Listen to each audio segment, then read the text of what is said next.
안녕하세요. 복 있는 사람이 즐기는 OQT 오늘의 큐티입니다. OQT는 하나님의 말씀을 스스로 읽고 묵상하면서 은혜를 경험하는 귀한 시간입니다. 오늘 함께 묵상할 말씀은 사도행전 15장 12절에서 21절까지의 말씀입니다. 함께 본문을 읽겠습니다.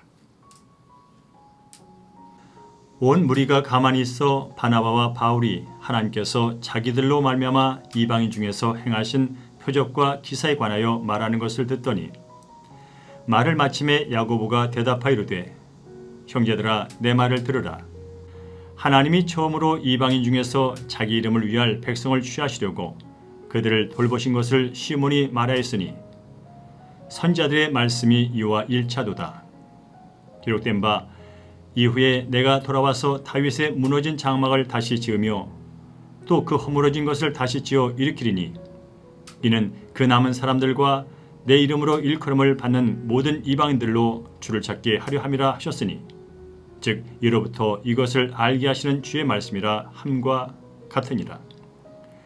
그러므로 내 의견에는 이방인 중에서 하나님께로 돌아오는 자들을 괴롭게 하지 말고 다만 우상의 더러운 것과 음행과 목매어 죽인 것과 피를 멀리하라고 편지하는 것이 옳으니 이는 이로부터 각성에서 모세를 전하는 자가 있어 안식일마다 회당에서 그거를 읽음이라 하더라. 아멘. 네, 방금 읽으신 본문의 말씀 다시 한번 읽으시면서 묵상하는 시간 갖도록 하겠습니다.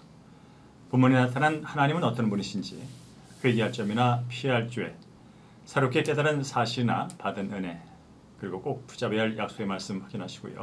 삶 가운데 적용하고 실천한 내용 메모해 주셨다가 실천하시면 되겠습니다.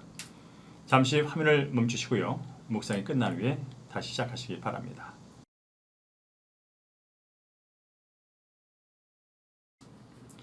네, 이제 본문의 말씀 어떤 내용인지 간략하게 요약하겠습니다. 예루살렘에 있는 무리가 하나님께서 이방인들에게 행한 일을 바울과 바나바를 통해서 듣게 되지요. 이에 야고보는 이 모든 것이 이방 전도에 대한 선지자들의 말씀이 이루어진 것이라고 정의를 합니다. 또한 이방인 중에서 하나님께로 돌아온 자들을 더 이상 할례 문제로 괴롭히지 말고 그들에게 편지를 쓰자고 하는 그런 내용이 되겠습니다.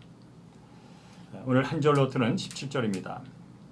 이는 그 남은 사람들과 내 이름으로 일컬음을 받는 모든 이방인들에게도 주를 찾게 하려 함이라 하셨으니. 네, 바울과 바나바를 세계 선교사로 파송하면서 영혼 구원에 힘쓰던 안디옥 교회에 다툼이 생겼습니다. 이유는 유대인으로부터 온 어떤 사람들이 안디옥 교회는 이방 성도들에게 그들도 할례를 받아야 한다고 그래야 구원을 받을 수 있다고 가르쳤기 때문에 그렇습니다. 이에 바울과 바나바는 그들과 격렬하게 논쟁을 했고요. 하지만 이 문제는 안디옥 교회 차원을 넘어서 예루살렘 교회의 최고 책임자들의 결정이 필요한 것을 보여서 이제 바울과 바나바와 몇 사람이 예루살렘 교회를 방문하게 됐습니다. 예루살렘의 회의가 소집됐고요. 많은 변론이 있은 후에 베드로가 이렇게 정리를 합니다. 이방인들이 복음을 받을 때 하나님이 유대인에게 내리신 성령을 그들에게도 차별 없이 내려주셨고 구원은 오로지 주 예수의 은혜로 말미암다. 이렇게 베드로가 발언을 했습니다. 이어서 하나님께서 이방인 중에 행하신 표적과 기적에 대한 바울의 또 바나바의 실적인 간증이 있었고요. 그 후에 이제 예루살렘 교회 지도자 중에 한 사람인 야고보가 회의의 의장으로서 모든 변론을 종합해서 이제 결론을 최종 판결을 내리게 됐습니다. 야고보는 이방인들을 향한 하나님의 섭리를 구약의 말씀을 들어가면서 확실하게 정리를 했는데요. 바로 구원은 할례와 같은 어떤 율법과는 별개다라고 규정을 한 겁니다. 그렇습니다. 구원은 할례나 율법의 준수의 여부에 있지 않고 오직 예수 그리스도와 예수님이 이루신 사역을 믿음으로 은혜롭게 받는 선물이라는 것을 우리는 알 수가 있죠. 한편 야고보는 회의를 마무리하면서 이방인 그리스도인들과 유대인 그리스도인들이 서로 존중하면서 원만하게 교제할 수 있는 몇 가지를 당부하는 것으로 회의를 맺습니다. 자, 오늘날 우리들이 섬기고 있는 교회 안에서도 서로 다른 의견과 또 서로 다른 어떤 정보 때문에 오해하고 또 갈등을 일으킬 수가 있습니다.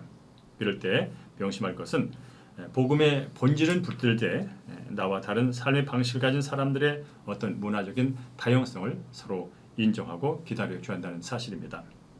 비본질적인 것에 치우쳐 각자의 주장을 하다 보면 예수도의 한몸 공동체인 교회는 혼란과 갈등으로 어려움을 당하게 마련이죠.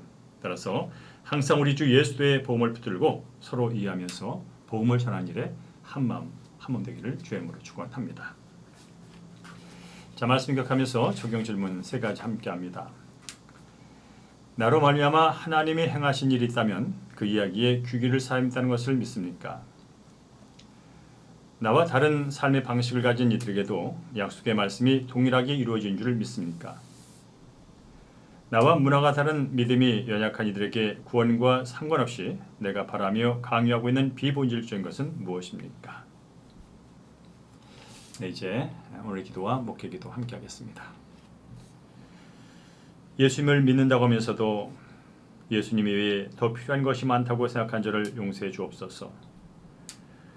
복음을 전하면서도 구원과 상관없는 비본질적인 것들로 믿음이 연약한 이들을 괴롭힌 저를 회개합니다. 저와 삶의 방식이 다른 이들에게도 역사하시는 하나님을 찬양하게 하여 주옵소서. 모든 사람을 사랑하시고 기다리신 아버지 하나님, 오직 예수를 믿음으로 의에 이루는 구원의 진리로 인해서 감사드립니다. 오늘도 나와 다른 생각과 성격, 또 문화적인 배경이 다른 사람들과 살아가면서 경험하는 일들에 대해서 대적하거나 무시하지 않고 이해하며 살아가도록 인도해 주시옵소서. 오늘도 삶 가운데 여러 가지 의견이 맞지 않아서 갈등하며 힘들어하는 성도들이 있다면 다시 한번 주의 은혜로 붙들어 주시고 주님의 지혜와 넉넉한 마음으로 채워 주시옵소서. 오늘 하도 모든 걸 주께 맡기며 우리의 생명의 주 되신 예수님의 이름으로 축복하며 기도합니다. 아멘. 네, 이제 계속해서 개인 각자 기도하는 시간 이어가도록 하겠습니다. 오늘도 하나님께서 성도님을 사랑하시고 함께 하신 줄로 믿습니다.